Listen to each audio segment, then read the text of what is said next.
is called the Bunnel-Littler Test. Bunnel-Littler Test. Yes. The person is sitting, and it says, this is a test to determine if limited PIP flexion is due to intrinsic hand tightness or joint capsule contracture. You're going to hold the MP joint into slight hyperextension and try to move the PIP joint into flexion. If the finger can be flexed, then the test is negative. If the finger cannot be flexed, then the test is positive for either intrinsic hand muscle tightness or joint capsule contractures.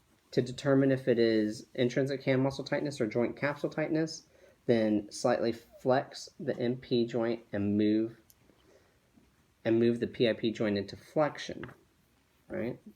And then if the finger can be moved into full flexion, then the intrinsic hand muscles are tight. If the finger still does not completely go through the full range of motion, then it's a joint capsule contracture.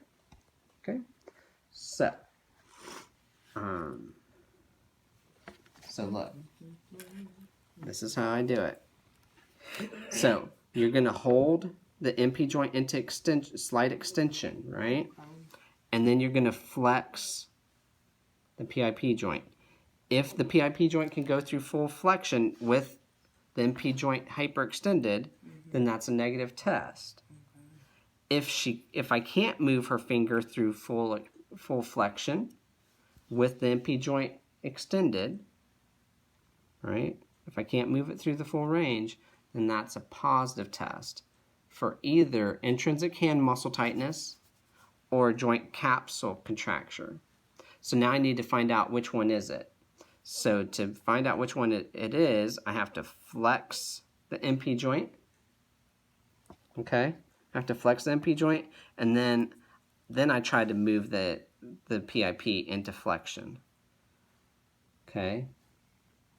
If I can now flex the PIP joint with the MP in flexion, if I can get her finger into full flexion, that means it's intrinsic hand muscle tightness. If I still cannot flex the PIP joint with the MP joint flexed, then that means that there's joint capsule contracture. So flex joint capsule. Yeah. Okay, can you